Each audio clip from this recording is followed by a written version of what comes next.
Hey guys, welcome back to Rusty Autoholic Garage. Ronnie's back, and like everything on this project, all the work you saw me do in the last video I just posted is gone. We're not doing that anymore. So, this is where my communication skills could improve vastly. Here, hold that. That is the mount for the doubler, which you have not seen this in a very long time.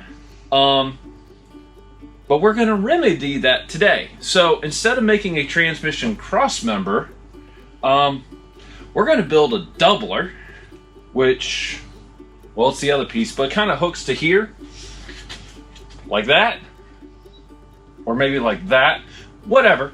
But because this plate is so thick, Ronnie now agrees that instead of having a transmission cross member and then a transfer case cross member, we're just going to have a transfer case cross member. Because what I hadn't really told anyone on video yet is we were going to have drive shaft problems.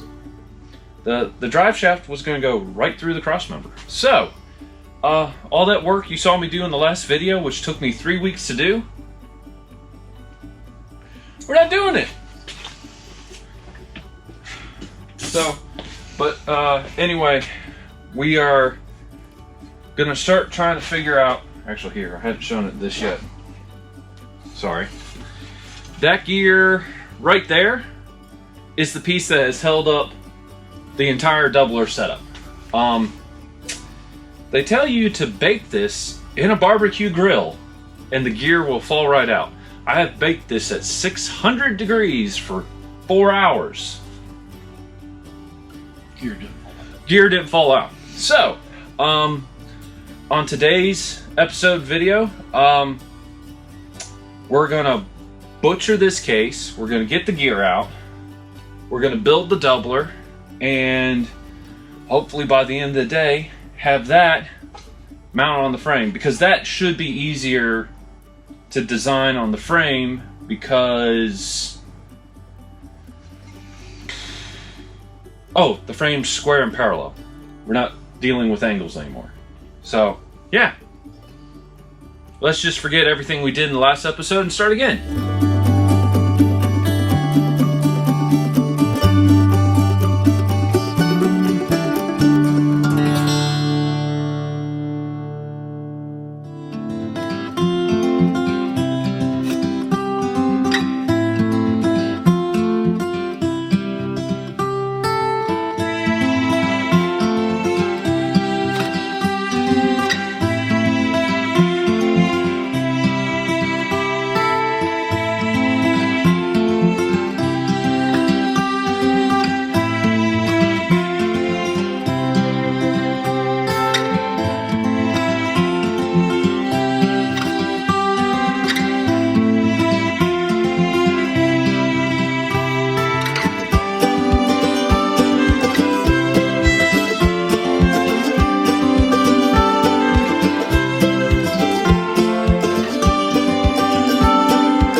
Okay, it's like almost 10 o'clock. Yeah. Today was a series of success, failure, failure, failure, failure, success, failure. Oh, hey, let's see if we can buy the tool so we can actually do something. We can't. Okay. But, and then the double whatever thing came along, and all of a sudden we just steam trained through everything. It was amazing. Yeah. We did a lot still of put together, scroll down on the directions more, pull it back apart, do it again. You really should read directions all the way through. No. So I know this video was a bit confusing because I already know how I'm editing this in my head. You're first going to see footage from like 6 weeks ago when I first started trying to do this doubler. And Ronnie here just came and was like, oh, you're trying to get this gear out? Oh yeah, we'll get this out, no problem. It's just 1 hour later, gear was out. Pressing it in turned out to be interesting. Like that, I don't know. Work. Yeah, actually, we used this plate to kind of try to press it flat, and this was a flat plate. It's now bent. I don't know if you can see it, but you can see the indentations of the gears in the plate. And I'm sure on time lapse that was all of 30 seconds. We probably spent an hour Trying to get it in. trying to press it in, if not longer. It was like an hour and a half. Yeah. Because what we were doing was we would press a little bit, pull it out, try to check it, and what happened is we get really close and we try to fix the one spot, and then a new spot would show up. It was like, it was doing this teetering thing. It was kind of annoying. But we got done. And then we spent the rest of the night trying to figure out how we were going to do this support bar. And actually, I think we're finally going to use the rest of this plate to make it. Ronnie has a very nice, very compact design that I think is going to work, but I don't think this is the end of this video, because we're probably going to work on this tomorrow. Yep.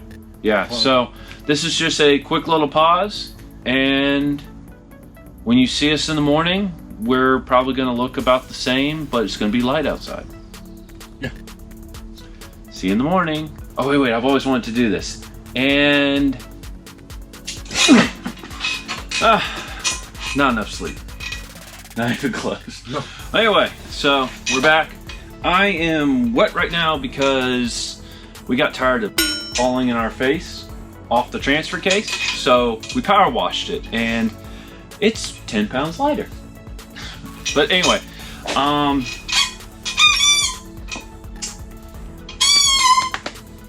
had the other piece of that around here somewhere. What? Well, anyway, what he's holding, we decided we were going to originally weld the tube on it, and we were talking about it right before we went to bed. And the plate I had made for the transmission, we're actually just going to bolt to that, because we realized if we ever broke it or needed to replace the bushings, if we welded straight to this, we would have to pull the transfer case off, jack up the doubler and the transmission, yep, and then pull that off. And if we just use the holes that's there and drill new holes into our plate, we can bolt it to it. It only lowers it 3/16 of an inch, and it just makes the entire thing way more serviceable. So, yeah, we got a lot of work to do, not a lot of time to do it. So, we're gonna get to it.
Okay guys, I'm gonna take a small break. I gotta do some household stuff real quick, but Ronnie is going back home.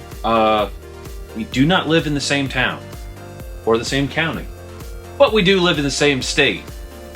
So, you know. Yeah, but we have a plan. I realized I wasn't recording this, but once we got the transfer case on, we realized we need to clock the doubler 5 degrees to rotate the transfer case up. We're gonna cut the tube off the plate that we made, put it center, and like everything's gonna fall into place. Like, this is gonna work. I really need to install the extreme short slip yoke eliminator kit on the MP231, and then the drive shaft that I got used for, I think it was installed on a Cherokee, is going to fit perfectly. We've been playing with it. So anyway, he's going home. I'm taking a quick break. So this is either going to be the end of this video or a quick intermission.